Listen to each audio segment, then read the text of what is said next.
નમસ્કાર વિદ્યાર્થી મિત્રો, કેમ છો બધા? એકદમ મજામાં ને? આજે આપણે ધોરણ 8 વિષય ગુજરાતી એમાં પાઠ 14નો અભ્યાસ કરીશું, જેનું નામ છે સાકરનો શોધનારો, અને જેના લેખક છે યશવંત પંડ્યા.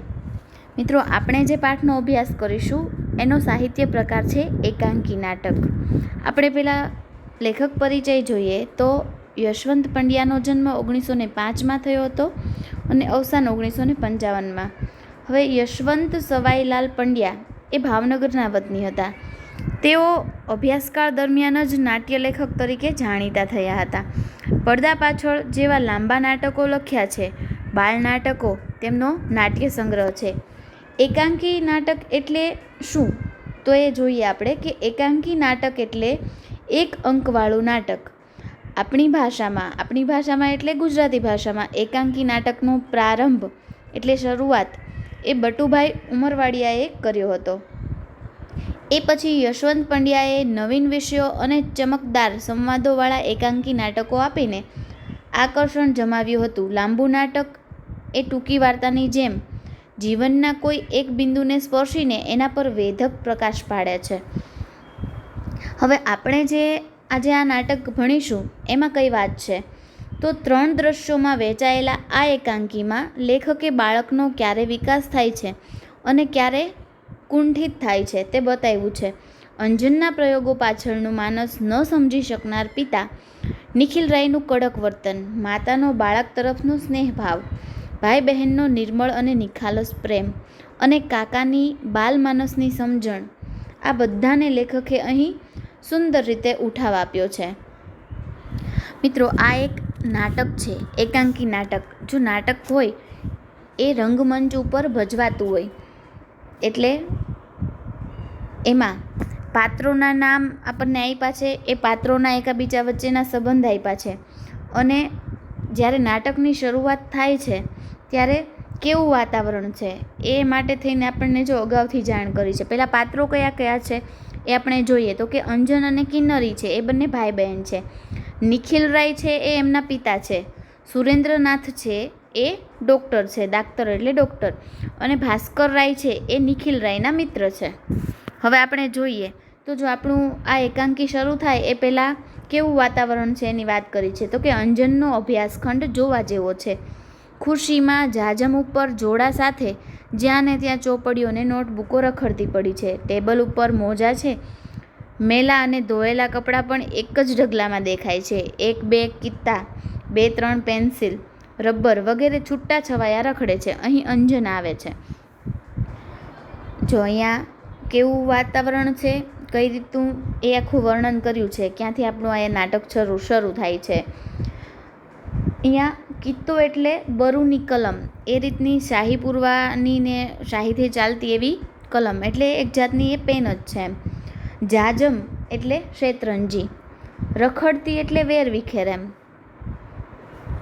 છૂટું છવાયું એટલે વેરણ છેરણ એમ. જો અહીંયા આ અંજન છે એના રૂમમાં કઈ રીતે બધું પડ્યું છે એની વાત આપણને કરી છે. પછી અંજન આવે છે અને કહે છે કે લાલમાં વાદળી રંગ મેળવીએ એટલે જાંબુડો થાય, પીળામાં લાલ મેળવીએ એટલે નારંગી થાય, વાદળીમાં લીલો મેળવીએ એટલે એ સંભાળવાની મહેનત કરે છે, માથું ખજવાળે છે, પણ કંઈ ફાવતો નથી.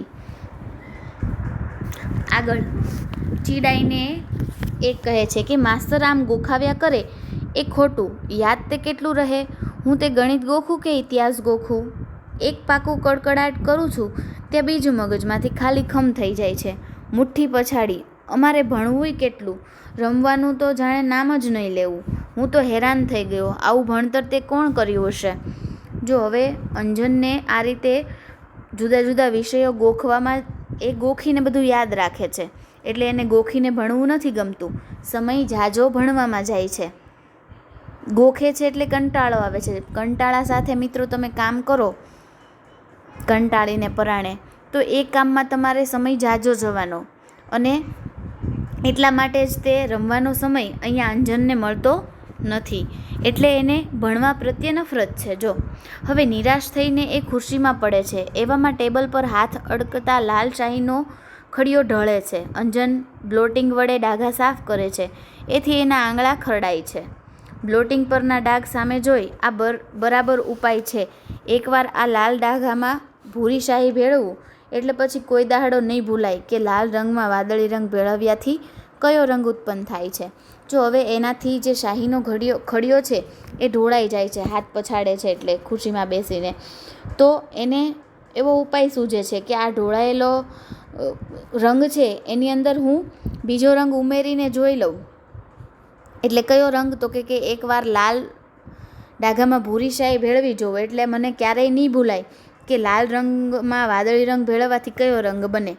જો એને ગોખીને ભણવું નથી ગમતું, એ નજર સમક્ષ આપણે સૌને તે આપણે પોતે કરેલું અનુભવેલું હોય એ આપણને વધારે યાદ રહેશે. તમે ભેળવીને જોઈ લેશો કે કયો કલર બન્યો તો એ તમારે ગોખવું નહીં પડે. એ વાદળી શાહીનો ખડિયો બ્લોટિંગ ઉપર ઊંધો વાળે છે. એને ખબર નથી રહેતી કે એથી એના હાથ તો શું પણ કપડાં પણ સારી પેઠે ખરડાય છે, એટલે કે બગડ્યા છે એમ, ખરાબ થાય છે, ગંદા થાય છે એમ. હવે ઉત્સાહથી બરાબર જાંબુડો. જો હવે કયો રંગ બને છે એને ખબર પડી ગઈ કે જાંબુડો રંગ બને છે એમ. એ કૂદવા માંડે છે. જો મિત્રો અહીંયા દેખાડ્યું છે કઈ રીતે અંજન શું કરે છે, એના પિતા શું કરે છે, થોડું આપણને ચિત્ર આપ્યું છે.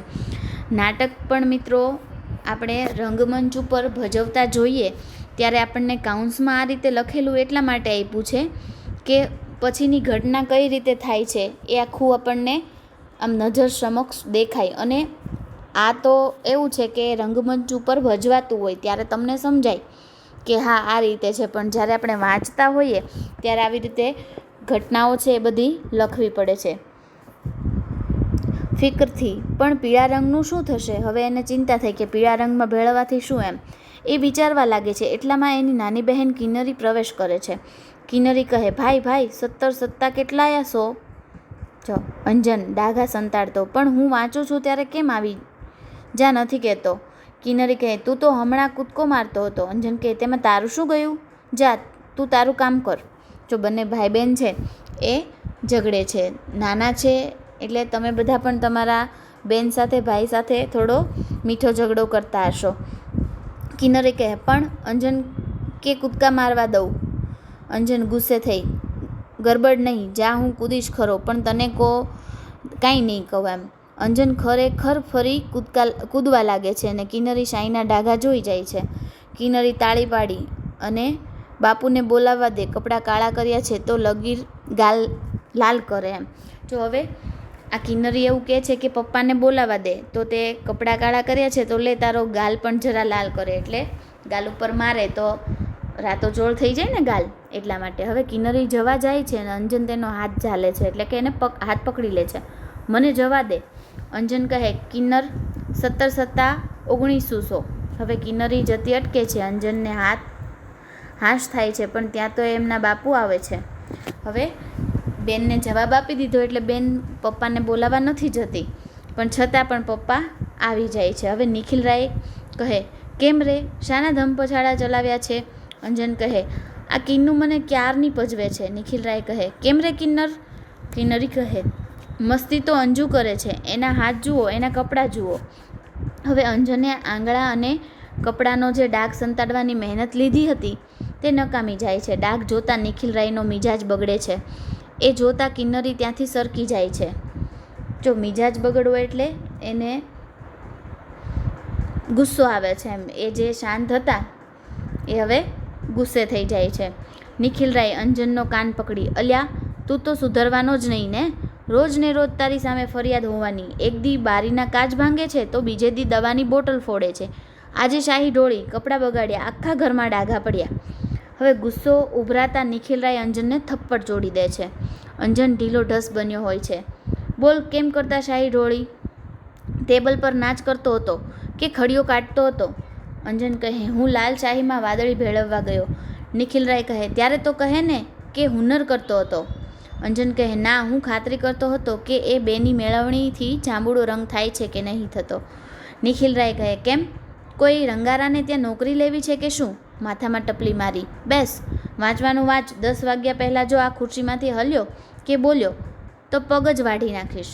પગ જ વાળી નાખીશ એટલે પગ કાપી નાખીશ. જો હવે એના પિતા એટલા બધા ગુસ્સે થાય છે અને એને એવું કહે છે કે હુનર બતાવવા ગયો હતો, એટલે કે કારીગરી કરવા ગયો હતો. તમે પણ ઘણીવાર તોફાન કરતા હશો, કંઈક મસ્તી કરતા હશો, ત્યારે તમારા મમ્મી પપ્પા પણ ક્યારેક ખીજાતા હશે. જો અહીંયા પણ આ અંજનને એના પિતા ખૂબ ખીજાય છે.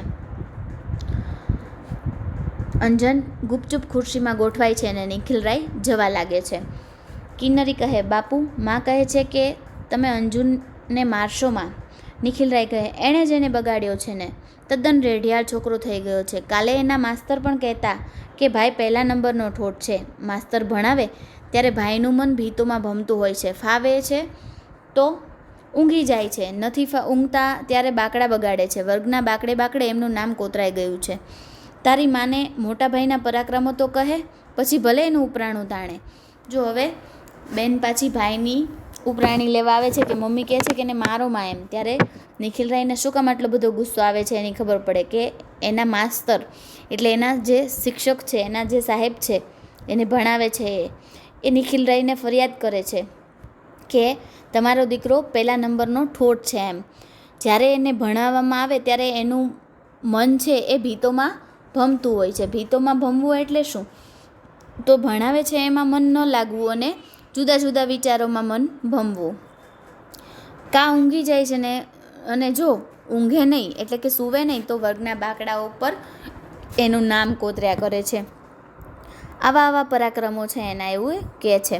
કિન્નરી જતી રહે છે. અંજન જરા પાછળ નજર કરે છે. વળી ચોપડીમાંથી માથું ઊંચું. આજે તારે માથે મોત ભમતું લાગે છે. મને એમ કે બાળકને કોણ ક્લેશ કરાવે, એટલે હું મૂંગો રહેતો હતો, પણ તમે તો મોંમાં આંગળા નાખીને બોલાવો એવા છો. માવતરપણું રહેવા ક્યાં દ્યો છો? જો હવે એના પિતા ફરી ગુસ્સે થાય છે કે વાંચવાની બદલે એણે થોડી એ નજર ત્રાસી કરી એટલે એના પપ્પા તરત ફરી વાર ખીજાણા.